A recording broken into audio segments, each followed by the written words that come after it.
Hi, good morning and welcome back to Tarot Tats and Tea.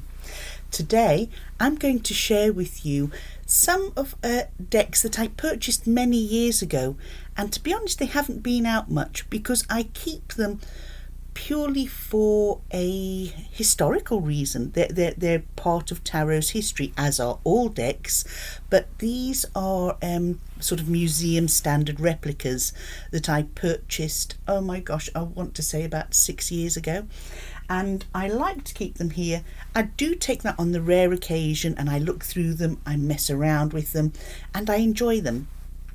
These decks take us back in time really when we look at them, and are probably what we could call, or not what we call, they are the very start of our Marseille styled decks. Okay, this is the Grimoire, and it's a beautiful deck. It's very clear, very clean lines, and a lovely deck to work with. I do tend to read RWS myself more so than I would Marseille. I'm sort of still, would I say, in the not early stages, no. I do read with Marseille, but I find I read easier with RWS. I just want you to excuse this camera here. I have this here because I'm actually going to attempt to do a picture-in-picture video, and you will see the cards here. A comment on one of my videos was that it would be nice to be able to see the cards, and unfortunately I haven't been able to master my overhead camera without because I just have this stand here, and also every time I have, it's turned out back to front, upside down, and pretty much a disaster. So wish me luck for today, and here we go. Now, why have I chosen to share these decks today? Basically, I was going through my tarot collection here, and I thought these need to be aired and shared because some of you might have seen them, some of you might not have, and would be interested in going down the route of finding this. The first one that I'm going to show you is the Golden Tarot. Okay, this is the Visconti Sforza deck, and this is created by Mary Packard. It comes in this lovely box. Okay, it's a solid box. It's a flip top lid, and as you can see, everything in here is packed individually: the deck, the book, and in here I have a reading cloth. So let's take this out, and I'm taking the book out because there are aspects of the introduction that I would like to read to you and share with you that will give you a little bit more on the history. I'm not going to do the history of these from memory because at my age my memory isn't the best, and as much as I like to talk about tarot, as much as I like to discuss various aspects of it, I don't seem to be able to recall a lot. There is a foreword of this book, okay, that comes with this. It's a nice hardcover book, but there is a foreword with this, and I would like to read it to you. It's written by Robert M. Place, and it just gives you an outline of the deck and the creator.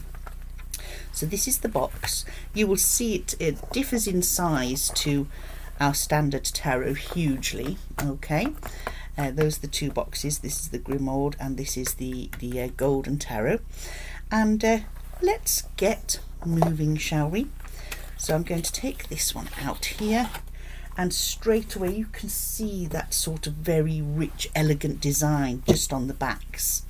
You know, the cards, like I say, here we go. We'll just take a card here and here. You can see the difference in size. See that there?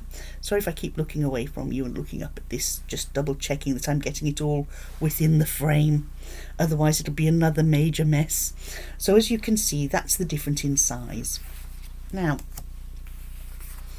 let's have a look and see what Robert M. Place states in his foreword. Decks of playing cards have existed in Europe since the 14th century. The earliest deck was composed of 4 suits and was structured like a modern-day deck with 10 pips and 3 courts in each suit, except the suits were coins, cups, swords and batons.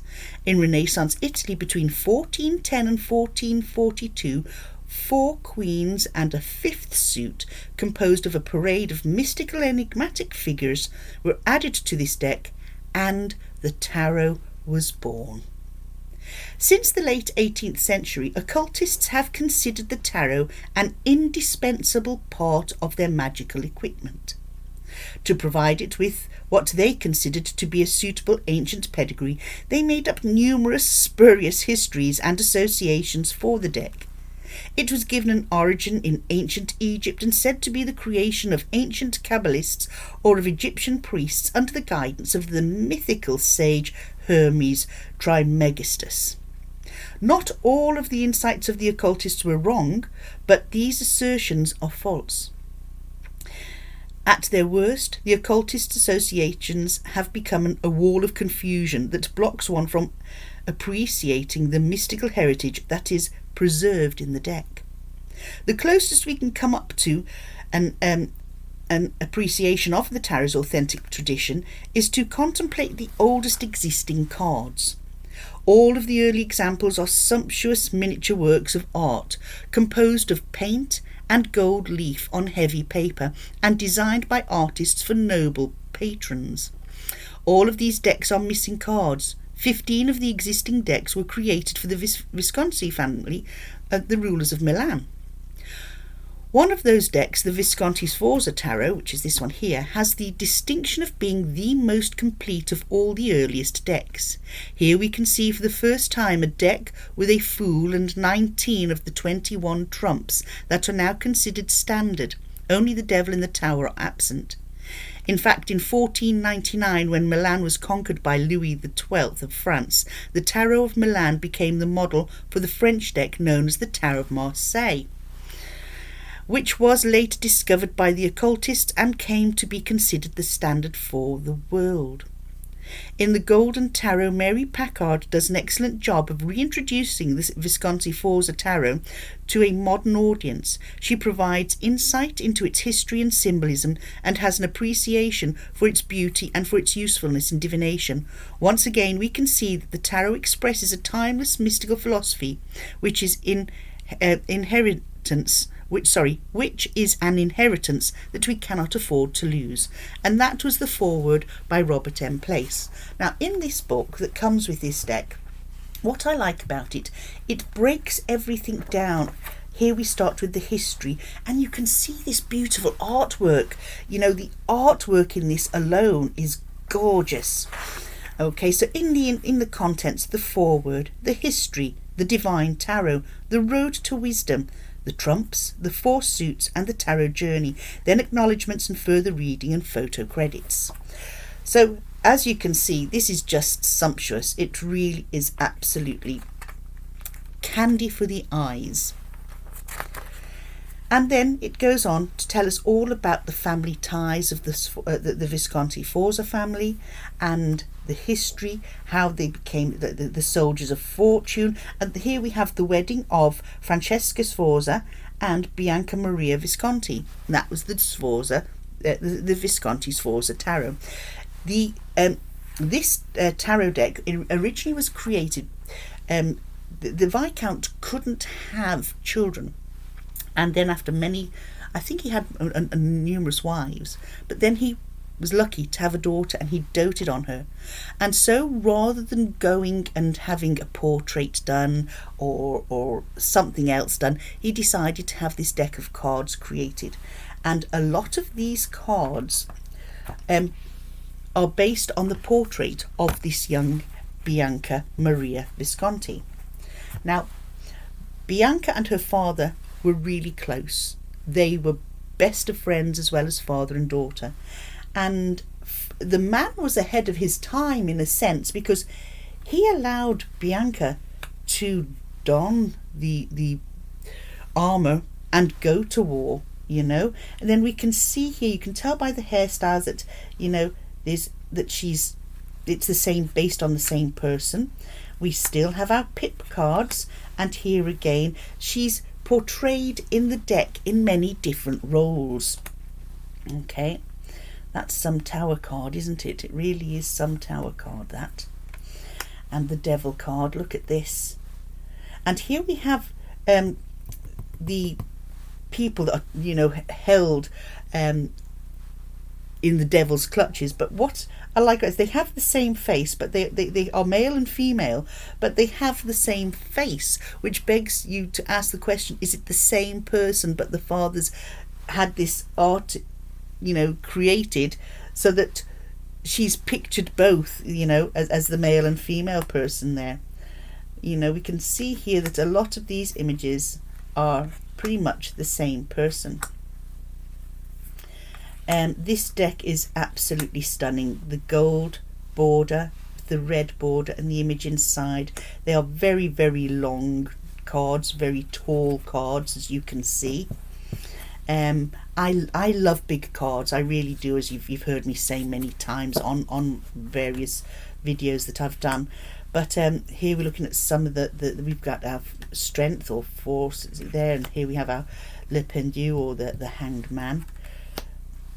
Here we go here. Now you will see on this deck, okay, that the majors aren't actually numbered, but you can identify them as you go through. You know, we have our lovers and what have you here, our chariot, and you can see again we have this very similar person. Look at the lush colours that are used here, the blues, there's purples, there's reds, you know, the greens. They're very, very, very rich colours. Now at the time when the Viscount had this this deck created, he was probably one of the first to do so, and this sort of thing, the creation of cards, was only affordable by the very wealthy. Card games and any form of card games was didn't sort of come under your sort of everyday Joe Bloggs' budget. You know, it was an expensive thing. The printing press had probably been sort of invented at the time, or maybe not. These were all hand done. I'll have to look into that. When did the printing press become, you know, come on the scene? But if you look here, the colours of the inks, the intricate patterns in the background, this would have cost the man a pretty penny when he had this created. I have to say, it is very rich looking in design. And you know, this would have been seen as very opulent, you know. So let's continue on here. Let's get the book back here so you can see, you know, they were made of anniversary cards, Italian pageantry. The lovers cards, I was saying, that's Francesco Sforza and Bianca Maria Visconti. They're all the way through. The death card you can see here. We haven't come across it as yet, but we will do and have a quick look. Let's find our death card here. Look at the rich backgrounds. Let's have a quick page through here, see if we can just come across this old lad here. Come on, where are you? You know what's going to happen, don't you? It'll be the last one in the deck. No, here we are. Yeah, when you think about it, you think, oh, it's a pretty gruesome. We can actually see through his skin to his spine, you know. But this would be the death card at the time. It's quite something else, really. When you think about it, and the skeletons drawn, how much did the artist know about anatomy beneath the skin at that time? It's really quite amazing, you know. Then we have the game. Okay, now the tarot deck was actually used for a game of like trumps, top trumps, or it would be called Triumphi at the time. Okay, and there was also the game Tarocchi, which was the tarot. Okay, and here we are, elements of style, the first decks, and then we get the Divine Tarot, and this is when we start looking at tarot as opposed to the cards being a game. And these images that you see here are cards from the Tarot of Marseille deck, from the Bibliothèque Nationale in Paris, which would be the sort of the National Library in Paris. And if we go back to here, the Visconti Sforza tarot, these were Italian, and I have actually just come back from a visit to Sicily. Now, where we stayed, we were sort of quite remote, so getting into towns wasn't very easy. And the day that we went into Palermo, would you believe it? It's like we couldn't have chosen a worse day, because everybody was on strike. There were protests for all the things that are going on in the world at the moment, but it was more like a carnival atmosphere. The passion, the fight in the Italian people was, and the Sicilian people was palpable. You could feel it, and unfortunately, the 2 tarot shops that I had on my list to visit were shut. So I didn't get to pick up a deck from Italy, and so I thought, well, I have some decks at home that give us the history, which is one of the reasons I'm sharing with you now. But I won't go right through the book. If we can look here, The Road to Wisdom, we can see this again. Each chapter opens up with a beautiful, beautiful image. The visions, the hermetic cosmos, everything here. Look at this. It's just stunning. So this is a book that you could actually read cover to cover. It is so interesting. I have read a lot of this book. The history alone keeps you enthralled, to be quite honest. The true tarot is symbolism. It speaks no other language and offers no other signs, and that's by Arthur E. Waite. The soul symbol. And Arthur E. Waite, as we know, along with Pamela Coleman Smith, created our RWS as we know it. Okay, and I have that here just to show you the difference in art style as tarot became more prominent. And this was in the 1920s. So this is many centuries later, when with the likes of the Golden Dawn, etc. When tarot was starting to become more modern, shall we say. So this started off as a game and went on to become a divinatory tool. So this is one of the decks that I would recommend if you want something historical, if you want something that is going to give you scratch that itch when it comes to learning a little bit more about the history of tarot. There's 3 decks I'm going to show you here, and I'm just going to put this one to this side here so that it can stay there, because we can make reference. I'll take one. I'll tell you what, I'll take a mage out. Let's have a look. Should we look at that death card? Well, we'll take, here we go, we'll use the chariot actually. Here's our chariot, put it on the top there. The next deck that I'm going to look at with you, so this, like I say, this is the Golden Tarot, the Visconti Sforza deck, and it dates back to the 1400s, and this is a reproduction created by Mary Packard, and the cards that were missing, she has basically employed the same art styles to recreate those missing cards. Okay, so that's that deck. The next deck that we're going to look at is the Visconti di Modrone tarot.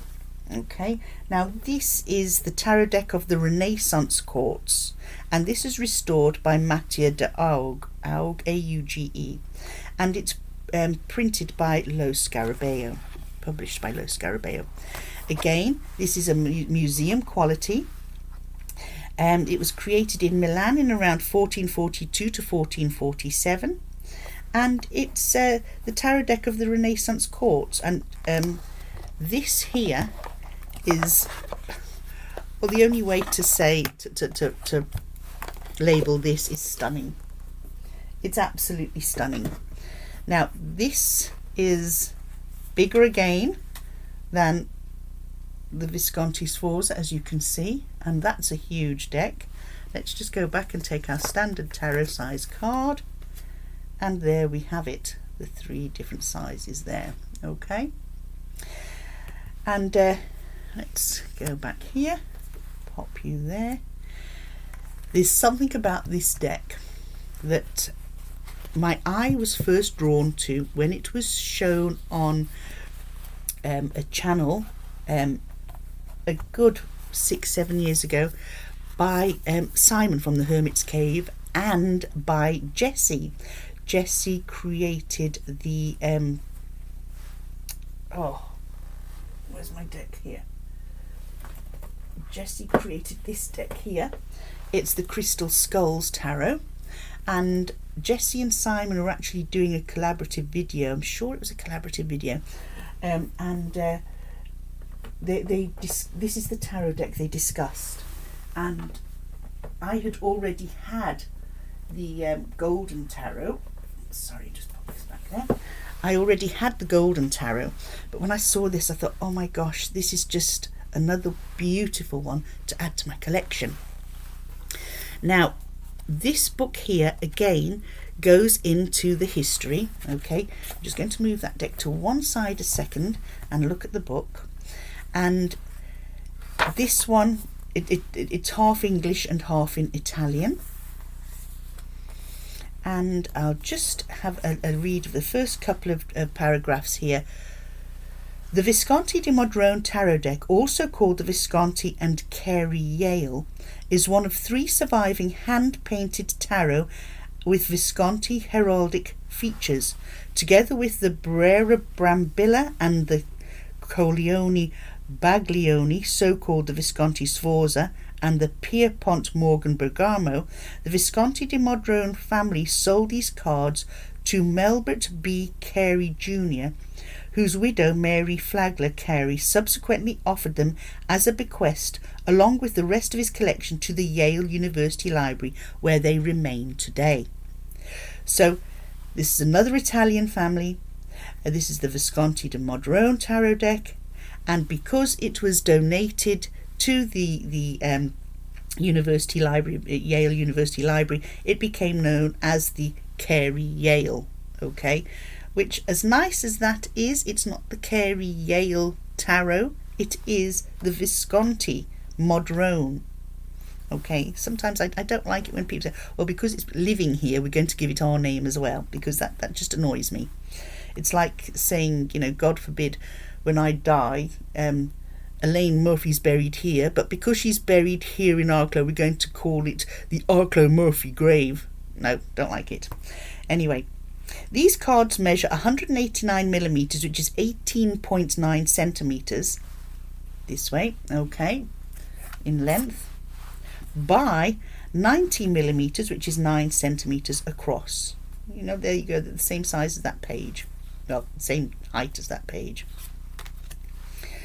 The cards are slightly larger than those of the other 2 decks. Well, we've shown you here. Now, I only have 2 of those 3 decks. The third deck I'm going to show you is different again. So I have 2 of those 3 decks, and the other deck must be similar size to the Visconti Sforza. And let's see. They're slightly larger than the other 2 decks and are made from overlapping sheets of cardstock, probably pressed in a mould with a background decorated using a punction with diamond-shaped motifs bearing the radiant sun emblem of the Visconti family. The suit cards are characterized by a silver background with floral motifs, and the deck is incomplete with the number of triumphs, the trumps or major arcana, while unlike other decks, there are 6 court cards. So there are 6 court cards with this. The 2 additional cards representing female counterparts to the male page and the male knight. So we have a female page and a female knight, thus supporting the neo-feudal taste of the 15th century courts. As with all 15th century illuminated or hand-painted decks, the production of these cards involved numerous costly materials. This included a hot press for the cardstock, pure gold and silver leaf, sharp puncheons, and a series of burins with points at various angles, including almond-shaped, half-round, flat with a square section, flat with stripes. The finest chalk, the blue lapis lazuli pigment, a good dose of carmine, as well as purple and ruby red for the clothes, along with a brilliant yellow for the highlights, then light and dark greens for the grass, as well as the colour indigo and violet. Finally, brushes and of course pressed and curved cardstock, each almost 20 centimetres long and 9 centimetres wide, as was the average size of cards made for the courts at that time. It just goes to show you at that time the difference between the haves and the haves not. You couldn't even, the working man couldn't even afford a deck of cards, do you know? The dating of this creation is controversial. Juliana Algieri placed the deck in the period of the marriage of Galileo Maria Sforza with Bernard of Savoy in 1468, a date that would make it the most recent of the 3 Visconti decks, as the work of the 2 different artists, the first making the numeral cards at the time of Filippo Maria Visconti, while the second, Bonifacio Bembo, would be attributed the triumph cards. For Molazzani, on the other hand, it was the oldest deck, the work of Michael de Bazzosa, finally Sandrina Bandera, noting among other things the presence of the same coin that is found in the Brambilla deck, dated to the time of Filippo, that is by 1447, the year of his death, again by the hand of Bembo. The deck, now incomplete, is composed of 11 triumphs, 17 court cards and 39 numeral cards. Amongst the 11 triumphs we find the 3 theological virtues, in addition to the cardinal virtue fortitude, whose presence leads us to assume that justice and temperance are also part of the original deck. The surviving triumphs are, in addition to those mentioned above, the Empress, the Emperor, Love, the Chariot, Death, Judgment and the World. So, you know, when you think about the incomplete cards and the virtues, the only modern deck that I've come across that has addressed those cards is the deck that I recently shown here, was the Alcento Tarot by Michael J. Auger. And this is where he reintroduces the cards that are missing in the older decks that haven't been included in our modern day decks. So let's have a look. Now, here we go. You'll see here in the background we have silver and gold. Don't they just look beautiful? I think I've got it correct when I say that the minors or the trumps, the minors are in silver and the majors or trumps have gold backgrounds. So we can see here, this is very, very shiny stuff. I think they're all in order actually here. Let's just go through these, and I tell you what we're going to do. See, when it was talking about the punctures in the designs, you can see here some are almond shaped circles, all these little patterns in between here, and they've been punctured by a pin, one after the other, or a tool for puncturing holes in this what feels like an almost metallic background. It's absolutely gorgeous, and here you can see the cup. I'd say this is the Queen of Cups. Has actually, oh no, it might not be. That might be the Empress actually. No, it's not. It's a court card. Courts and triumph and trumps are in gold. That's right. So these are our cups here. Now, here we go. Let's look here. 1, 2, 3, 4, 5, 6. 6 trump cards. Okay, our kings and queens and our knights and pages. And back here to the everyday cards, our suit cards, and here we are back to the courts. Look at that one, it's got both the silver and gold on that. That's really opulent. Aren't these just opulent looking decks? You know, they're just beautiful. And here we now let's have a look here. That's our magician there. So that must be our fool. Let's have a look. There we go. You can see, aren't they just amazing? Look at the Emperor. Wow. Hierophant. The lovers. Now look at the chariot we have in this one, and here's the chariot that we have here. You know, as opulent as this deck was, this one sort of took it up a notch. You know, took it up more than a notch, to be honest. So you can see how these wealthy families celebrated their families, really, because, you know, these are all done for each family, and as a way of representing themselves, you know, representing a member of their family, celebrations, anniversaries. And with it, at the time, they probably didn't realise that they were creating an absolute treasure trove, you know, historically, for us as tarot enthusiasts. So this is the Visconti di Modrone tarot. The box that this one comes in is this one here. Okay, I'll just move this over so that you can have a proper look. It lifts up like this. Okay. Like I say, museum quality. It's definitely worth adding to a tarot library. I really do think so. The next deck that I'm going to show you, that again is a museum quality replica, oops, is just sitting beside me there. So I'm going to pop that across, pop that there, and I'm going to put you there. The golden tarot. I'm going to, oh dear, drop the box. I'm going to pop back in its box. Let's come back here, you. It's trying to escape. And let's have a look here. I'm not going to put this one, compare this one. It's another large deck, but I just think it's a different deck altogether compared to these here. And pop that in there. Tarot cloth is still there, and that's that one. Now the last one I'm going to show you here is this here. The Sola Busca tarot, the tarot masterpiece of Italian Renaissance again. It's officially licensed product by Brera, which was mentioned in the Visconti Modrone, and it's again produced by Lo Scarabeo. And once again we have the same sort of way the box opens, okay, and we have our book on the top and the deck. Now this deck is a little smaller than both those decks there.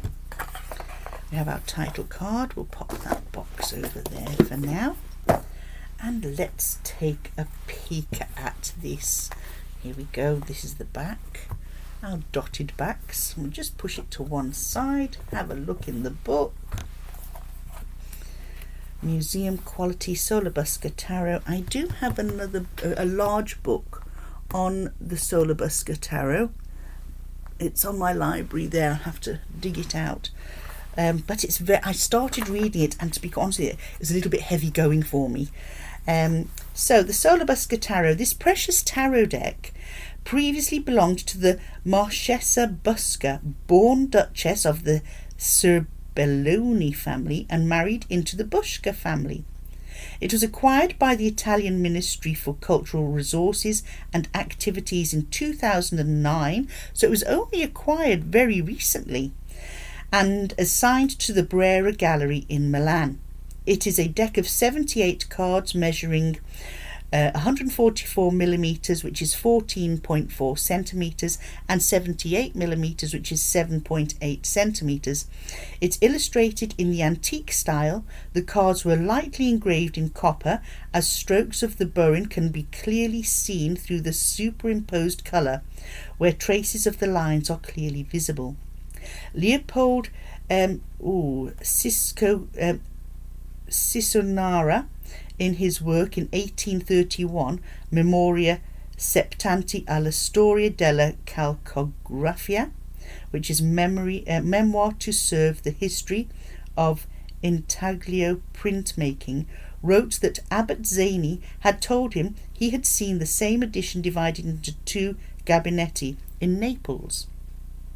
This information provided correct and was eventually verified by Cisognara, who confirmed the same number, dimensions and quality of work. Currently other examples are known, not illuminated, in the collection of the Kunsthalle in Hamburg. There are 4 cards there apparently. The Petit Palais in Paris, another 4 cards. The Albertina in Vienna, they have 23 cards. The presence of cards belonging to the same deck but not coloured has suggested that the deck in Milan, after being engraved, was then painted by a Venetian artist with the addition of the various inscriptions.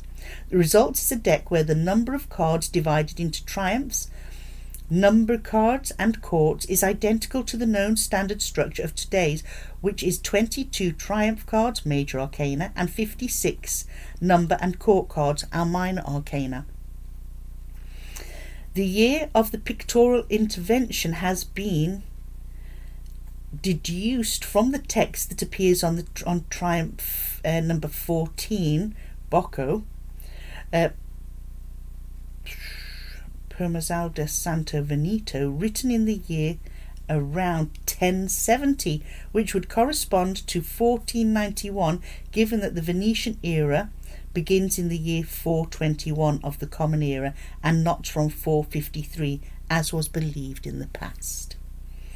There is a great difference between the triumphs of this deck and the canonical figures that, apart from the Matto, the Fool, which was drawn according to generally common iconography at the time, the remaining triumphs represent famous personalities from ancient Rome and biblical times, along with others that are not easily identifiable.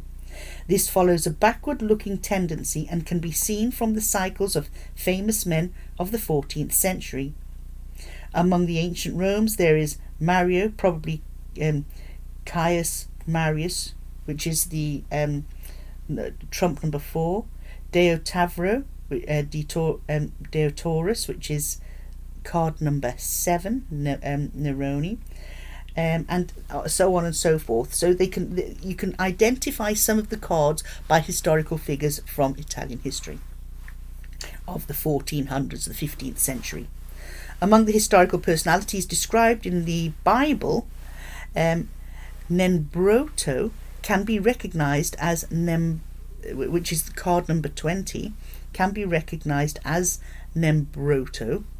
Nembrotto can be recognised as Nembrotto, an alternative name for Nimrod, who is Nebuchadnezzar.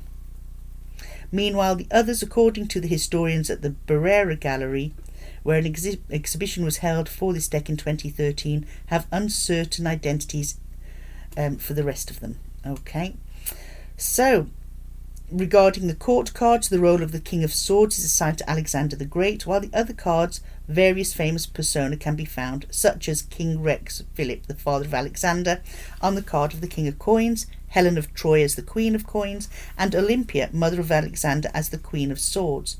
The court cards are based on medieval romances that drew parallels between figures of the Trojan War and others from the life of Alexander the Great.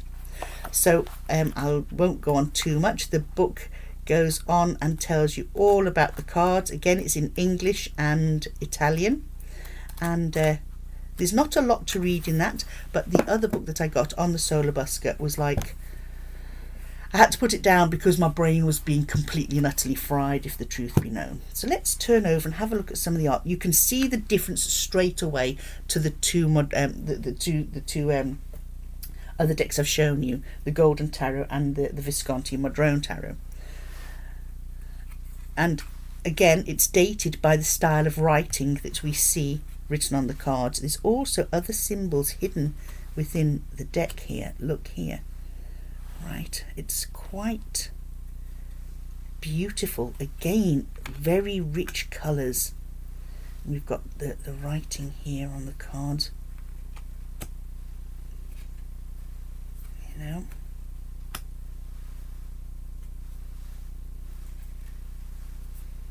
goodness. We have a name here, Mario. There's our chariot. We don't see the animals pulling the chariot in this one.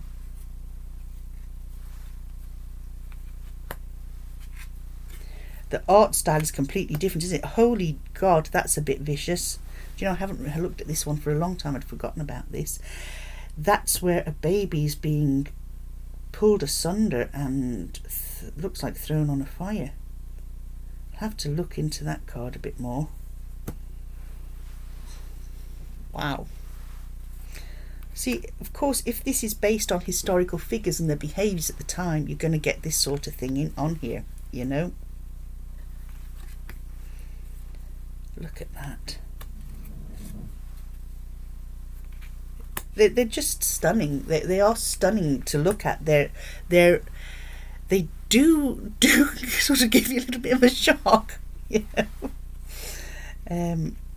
We have one of our knights here on horseback, you know. God, love that poor horse. Looks more like a mule, doesn't it? Now, pages. Look at that. Ten of swords. That 10 of swords is very much different. That looks more like our 10 of wands, doesn't it? But it's got the sword handles, the swords in their sheaths. It still has that sort of misery feel about it, doesn't it? See, these all the swords down there. Here's our battens. Battens are coming up. Just skip a couple. Oh, look, there's our 3 of swords. Look.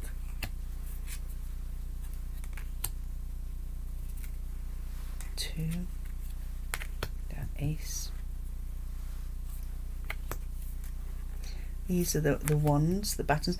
Now, you know, when I'm reading tarot, if I'm looking for an answer that's got anything to do with business dealings or anything else, if I see somebody holding a wand, it always signifies a pen to me, and that is very much like we see here with our knight of battens. It does look, even the way he's holding it, looks like he's holding a pen.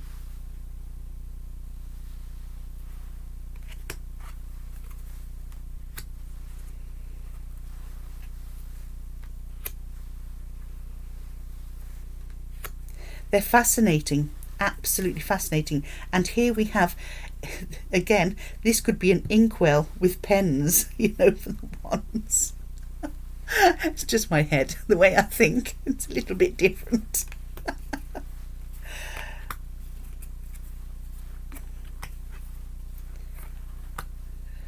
Pants dropping down here, God love them.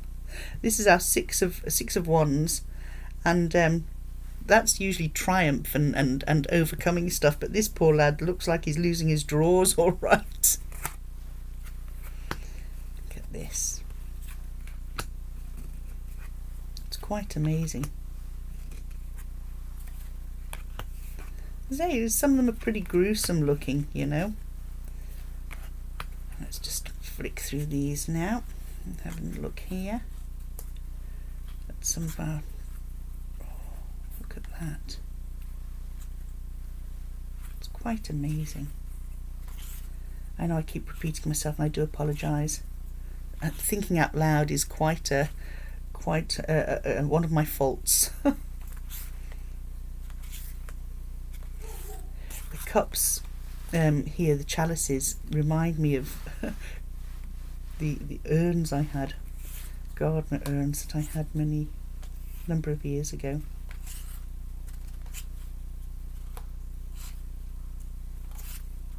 They're quite thought-provoking. You know, if you're reading these and you look at the expressions on the faces, you know, it would enable you to actually read both upright and reverse, because some of the faces look so grim. You know, you could pick up negativities from it pretty much straight away. Is that 4 of discs?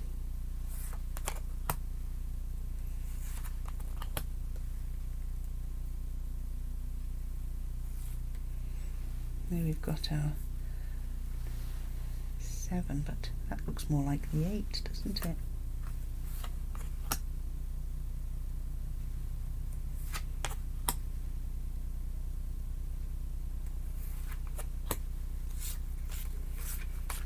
So this is the Sola Busca tarot, and like I said again, this is a deck you can read about, you can study. It's almost like a system on its own, really. It's a very deep deck, that's for certain. Quite not the easiest deck to read with, for me anyway. Other people might find that it really is amazing for them, but that's because I haven't sat down with this long enough, and I haven't read up on it as much as I would have liked to. So those are the three sort of historical decks that I wanted to share with you today. Just bring them out, air them, and share my findings with you. Now I want to just open up an email that I received, and it's from a lovely person who you've met on my channel a number of times, who is so positive and so encouraging, and that's Cormack Carr. Now Brian sent me, and probably many others, an email the other day showing us a spread. Now Brian's heading off to the tarot convention in London, and gave us this spread to have a look at. So initially I thought, yeah, I'll do this, I'll do it here on my own, but I thought, do you know what, this will actually be nice to share here on my channel. So I'm just going to find the email, and I'm quite a bit of a lazy devil when it comes to, I used to be really pretty good with technology, but my God, as I've got older and as technology's changed, so has my ability. So let's grab this tarot spread. Now this tarot spread is all about resilience, okay? Brian is a life coach. He has an ability to create spreads and tasks and courses that give you an awful lot to think about, and give you the opportunity to look at you and your positive side and your abilities, because you know all of us are pretty guilty of talking ourselves down, you know, almost like we're not good enough for things, and this helps us look at our better side, how we can achieve what we need to do and change in order to do certain things. So I'm just, like I say, I've got it here. I just need to make it wide enough that I can actually read it. Here we go. Oops, there it was. How did I get that? Then it went again. Right, move that across slightly. Here we go. So zoom in a little bit because my eyes aren't that great. Oops. Get your hand off there, Elaine. It's going in and out there. Ooh. So I'm going to set this spread out here. I'm going to use my RWS. I brought that here, and let's have a look. This spread is, like I say, it's called Resilience. It's an 8-card spread with 8 questions. So when I'm putting this together, I will pop those questions in here, and I will so that you too can have a go.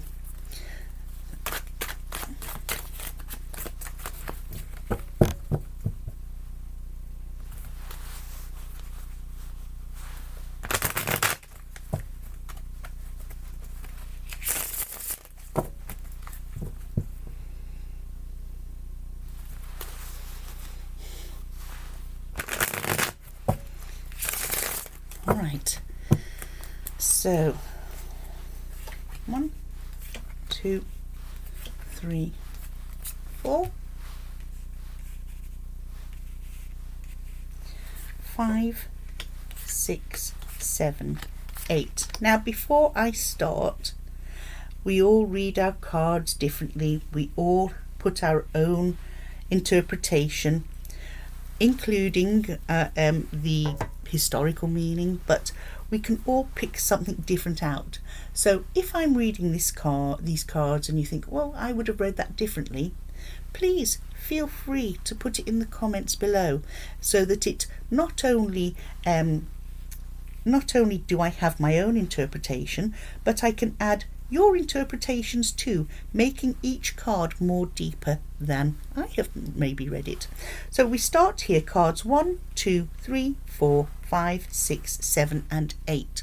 So this one is, what is the energy of the obstacle I face? Now, this spread could not have come at a better time, because I am facing a couple of obstacles in my own life, and I will know which obstacle this is talking about the minute I turn over the first card. So what is the energy of the obstacle I face? So straight away, the High Priestess. So the energy of the obstacle I face is my intuition, okay? That's my strong energy, my intuition. I already know straight up what the obstacle is. I can't share it here at the moment, but I might later, at a later date. So the energy here is all about knowing, understanding, honesty, transparency, and having a knowledge that I need in order to move forward from this obstacle. To address this obstacle, I must look at this energy and say to myself, do you know, I do have the knowledge, understanding and wherewithal to be able to get over what I'm currently facing. So what must I accept and or attract to help me past it? Well, to me, this is a positive energy. So anything that I can add to help me overcome the actual issue is here. Stop looking at the past. Stop looking at what was, but turn around and look at what is. What I've lost is actually a blessing. Okay? It's time to turn around, forget what has happened and move on, starting a path for me and my family moving forward, that what has gone is actually not a loss per se, but it is a blessing, and this was meant to happen. True colours had to be shown to wake us up, because for this card here, or we often see this as the darker side of tarot, where we think that oh gosh, you're crying over spilt milk.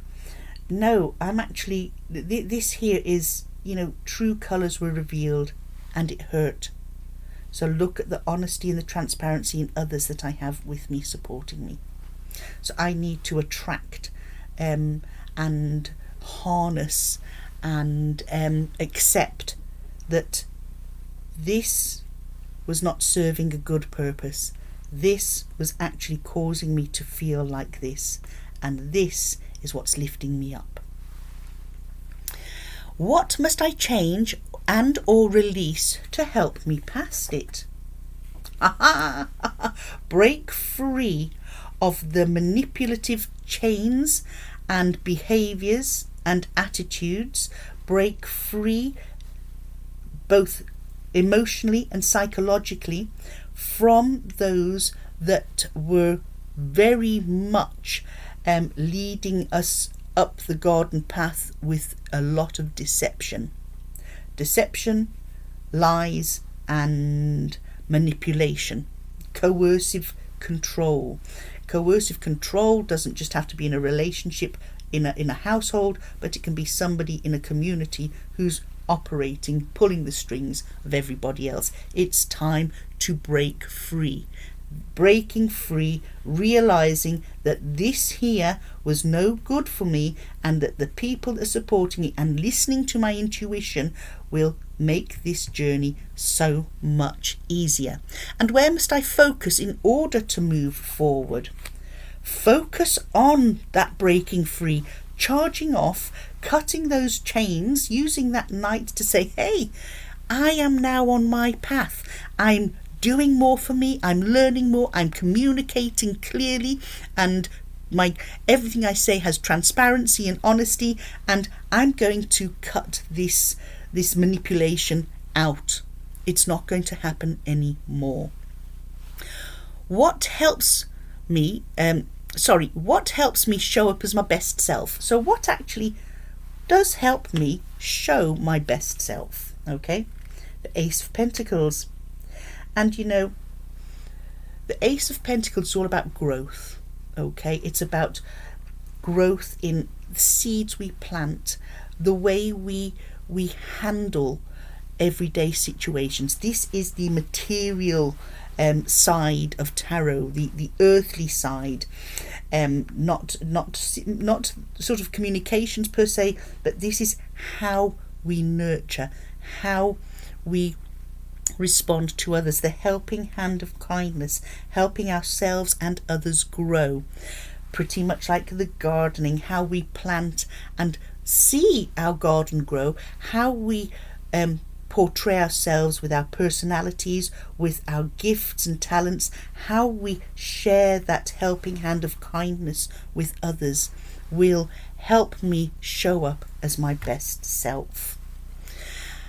What hidden block must I deal with?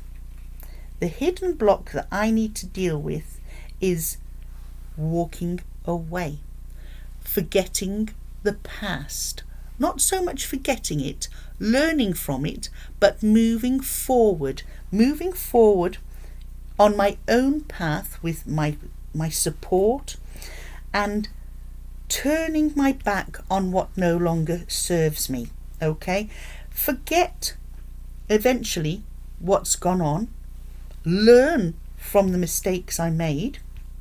Don't allow manipulation and control back into my life, and carve my own path. And this is absolutely unbelievable, to be quite honest with you. Now, what hidden strength is available to me? What hidden strength is available to me? The hidden strength that is available to me is being able to stand up and speak for myself.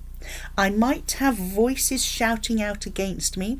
I might have these coercively controlling individuals portraying me in the light of being the evil person in their story, which a lot of coercive control people do through gaslighting, through spreading defamatory information and comments, and for trying to mar your life. But standing up, communicating very clearly, cutting out this nonsense will show me in the light that I feel that I am. Again, with honesty, with transparency, walking away and saying, this will no longer be taken. This is the path. This is the truth. This is what happened.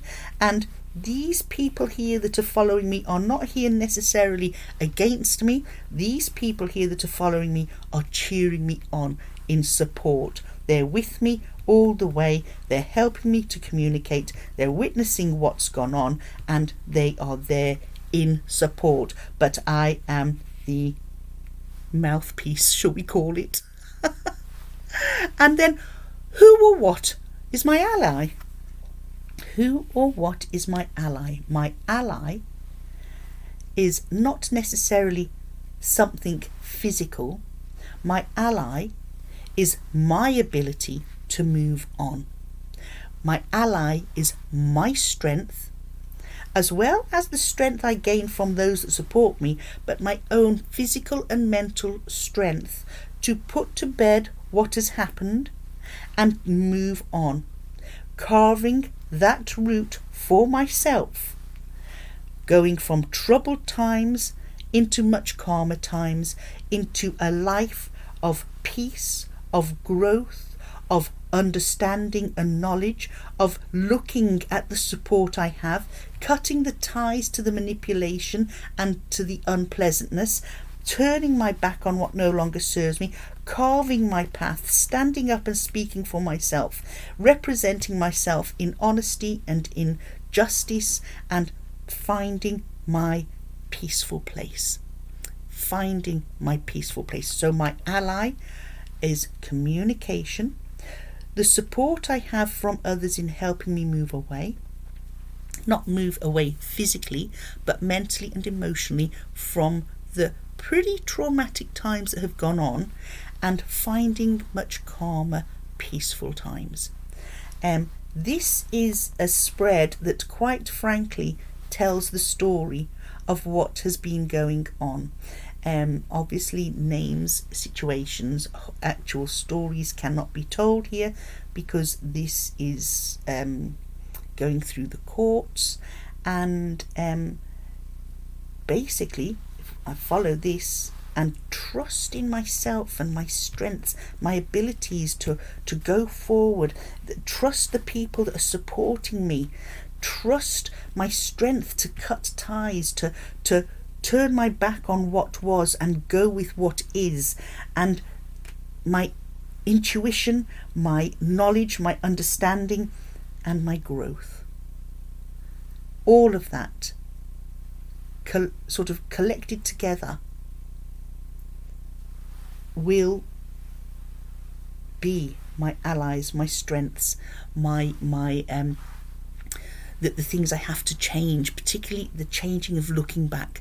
Don't live in the past, because I have a habit of revisiting things here, and then it upsets here, and then I wonder why I'm going to cardiologist, etc., etc.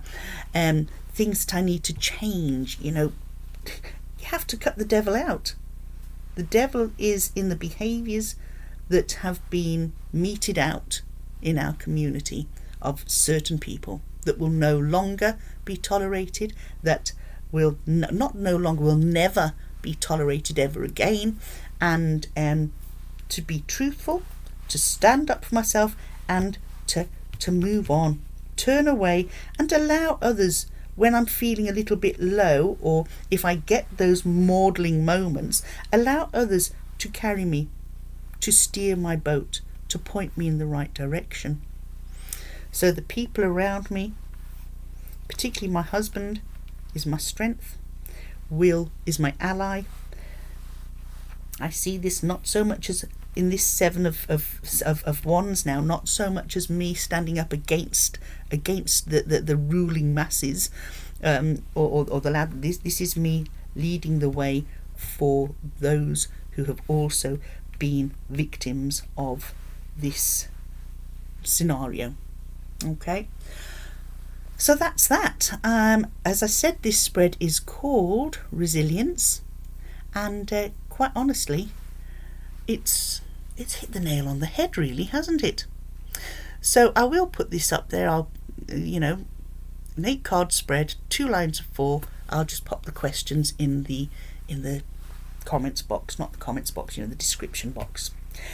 I'll also put the titles of the cards that I have shown you, and I hope that you have been influenced to maybe look at historical decks and add them to your collection, because do you know something? There's nothing quite as beautiful as having something that's, okay, those aren't particularly old, but they're replicas of decks that started this whole thing going. Take care. Whatever you're doing today, may your day be filled with wonder, awe, peace and happiness. And thank you for being here. Thank you. Bye now. Have a good weekend.